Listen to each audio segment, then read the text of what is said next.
Hey there, and happy Mental Health Awareness Month. You may not have known that May is Mental Health Awareness Month, but that's exactly why I'm here to talk about this. Because a lot of us, actually, the stats say between 1 in 4 and 1 in 5 people, depending what you look at, are going to deal with some sort of mental health issue in their lives. And I want to help educate you based on my experiences, but also really, if you're dealing with something yourself, let you know that you're not alone because, hi, I'm right here. And I have bipolar disorder. I was diagnosed when I was 18. It was my first year of college. And to be totally honest, I definitely had it before that. It was just described as like depression with ADD or depression with anxiety. And I asked a psychiatrist about this later as an adult, and he said there is a real hesitancy to label a child, even a teenager, with bipolar disorder. Ooh, because it sounds so scary, but it's really not. And if you know what you're dealing with, it makes it easier to treat. So the way bipolar disorder works is exactly how it sounds. There are two, bi and poles. So you have depression and you have mania.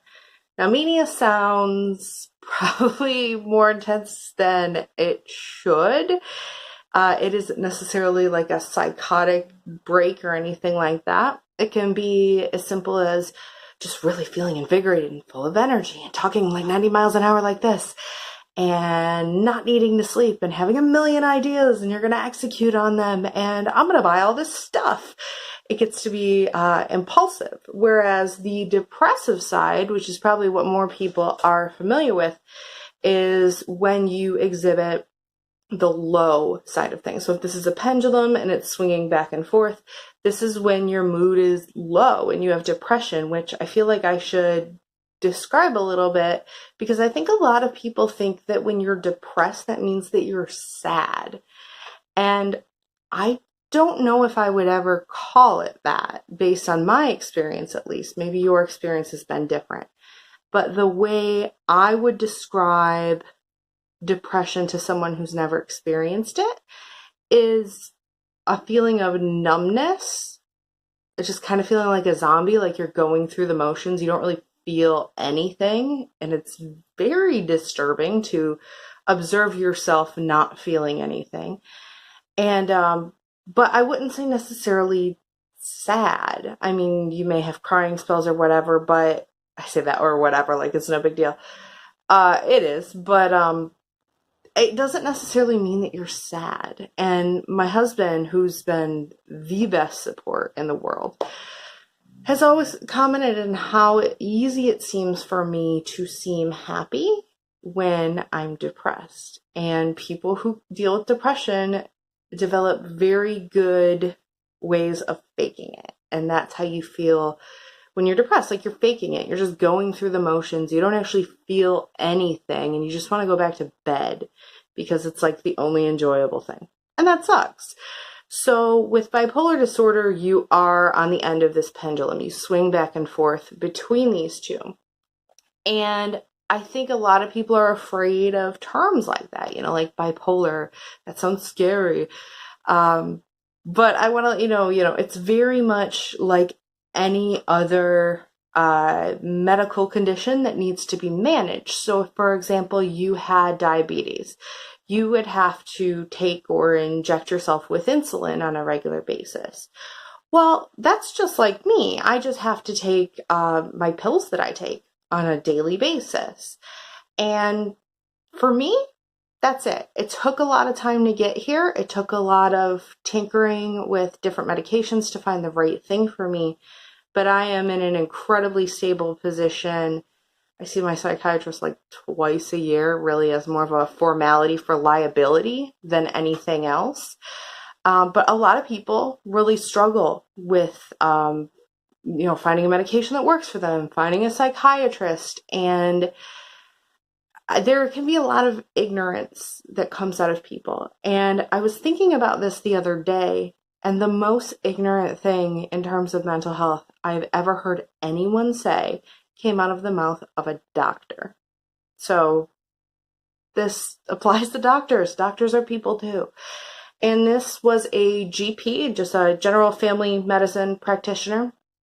And she said to me when I had gone in just to see her to get refills, do you really want to be on medication for the rest of your life?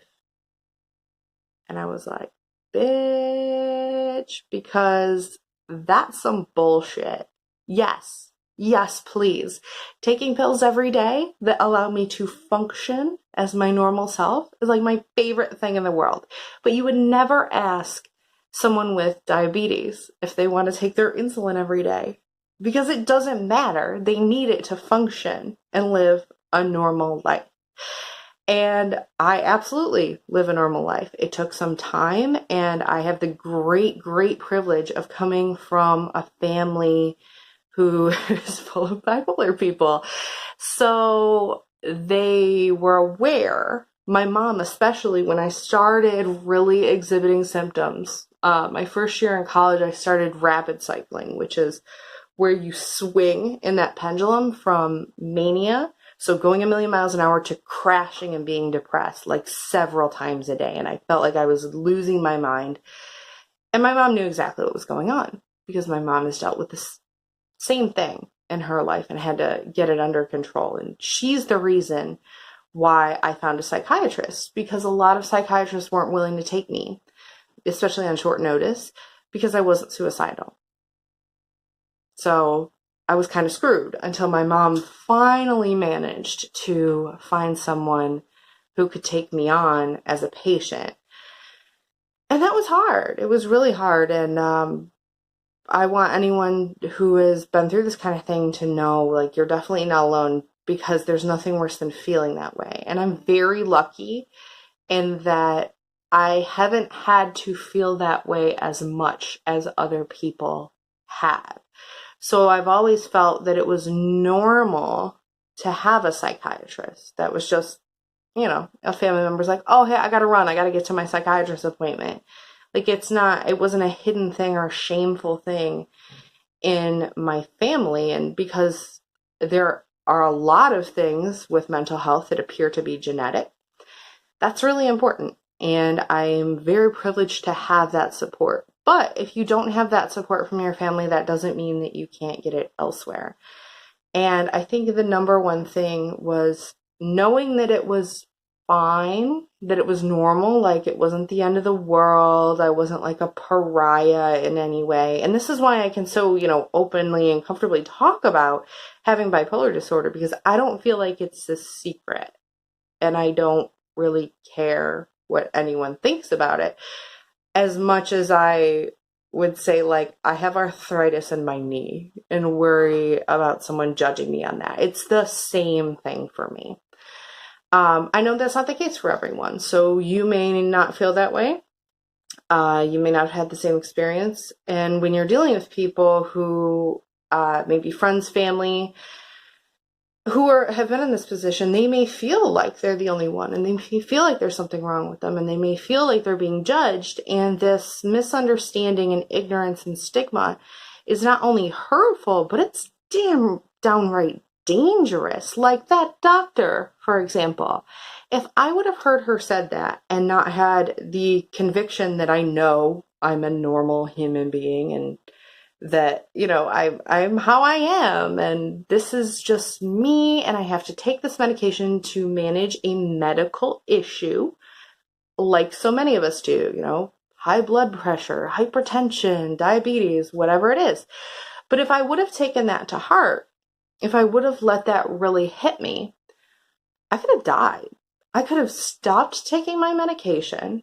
I could have wound up either getting myself into a really dangerous situation, as a result of mania and being, like really impulsive, like it's a really good idea in the moment, or being so depressed that I would eventually become suicidal. And that's insane when I think about that, how narrowly I dodged that because I was comfortable. And I was confident in that, no, you're the one that's wrong. And you don't get to tell me that. This bounces right off of me. And this doesn't, harm me in any way. So I just really want you to realize, if you're dealing with mental health issues, that you're certainly not alone, and that ignorance is not limited to the people that you might think. And you might encounter doctors who are just really dumb. I mean, I had to leave a psychiatrist it was during the election in 2016 because he went psycho. I saw him on election day and he pretty much held me hostage in his office, yelling at me about Donald Trump and how Hillary Clinton is the worst human being in the world, and pointing out stuff on his computer to me about the electoral map and then asking me where Ohio was. It was really weird. And I'm just like, hi, can I just refill my medicine, please? So, keep in mind, doctors are people. And doctors can be idiots. And doctors can be ignorant. And doctors can make questionable choices, to say the least. So try to take that into consideration if you are hearing any sort of negativity from them. But I also want to let you know that I think being bipolar, honestly, makes me a better entrepreneur. I really think it does. And I wrote about this for the Huffington Post. And the reason why I think this is, well, there's a few reasons. So the first is, I've noticed with bipolar, and my first psychiatrist taught me this, that there is a seasonality to bipolar, and it syncs up with nature pretty much. So spring is a very manic time in nature. Everything's just defrosted. We gotta hurry up and mate, and deer are running around and stuff. So it tends to be a very manic time for a lot of people who have bipolar disorder. And the opposite tends to happen fall going into winter, because it's a hibernation period. It's a natural down slope. But instead of experiencing it as a slope, people with bipolar disorder and depression may experience as a cliff. And it's really dramatic and it sucks. But because I learned about the seasonality, I don't treat myself like a machine, like a lot of people do in their businesses. I know that there are going to be times where I can be insanely productive, and I know that there are going to be times of rest where I need to slow down and just chill and take a break. And I'm fine with that because I've had to learn to be fine with that as a person, so it's easy to bring into business. I also think people with bipolar disorder and mental health issues are really good entrepreneurs because we don't fit in super well to the 9-to-5 corporate structure. And what I mean by this is I've had this happen many times where I'm going about my life and I'm just la la la la la, and then the medicine I'm taking just stops working for some reason. And I can't get into the doctor for 5 days. And even after that, I'd have to get used to a new medicine. Well, you can't just take that kind of time off work in a corporate setting. Legally, yes, they have to allow you to. But in reality, it does not go over super well, at least in my experience, that is.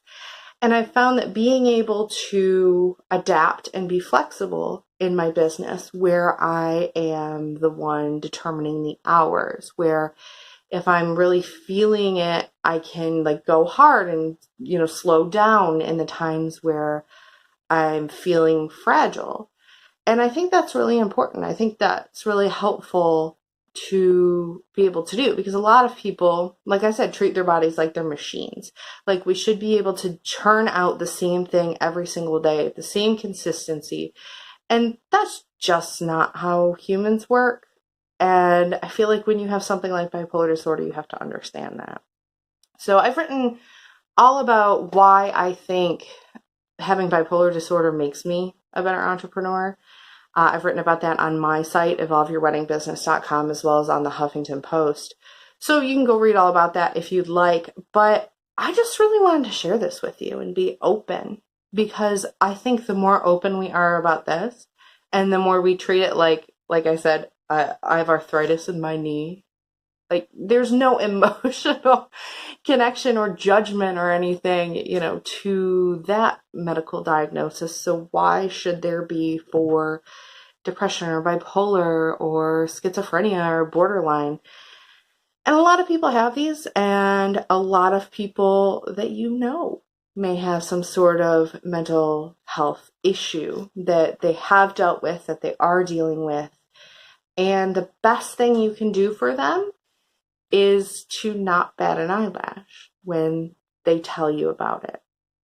And this has been the thing that has been really helpful for me. So being able to tell people like what's going on, they're like, oh yeah, I understand. I know a bit about that, or I don't know about that, but I'm going to go find out more. That has been amazing. That's an amazing way to support a person. And it really does mean a lot in a world of people who sometimes are assholes and don't bother to work on their ignorance. So I just want you to feel that, you are supported and you aren't alone. And if you're watching this and this whole thing is new to you and you have a question that you feel like you can't ask because you're afraid you'd come off dumb or uncomfortable or, any of those things, DM me. I am such an open book. I'm so happy to answer any questions. And also, if you are dealing with any kind of mental health issue, I'd love to hear from you as well. I'd love to hear what your experience has been like. And I'd love to know what your experience has been like as an entrepreneur as well. So do you find the same thing that I find where it seems like a better fit? Largely because of those ebbs and flows, but I know everybody is a bit different.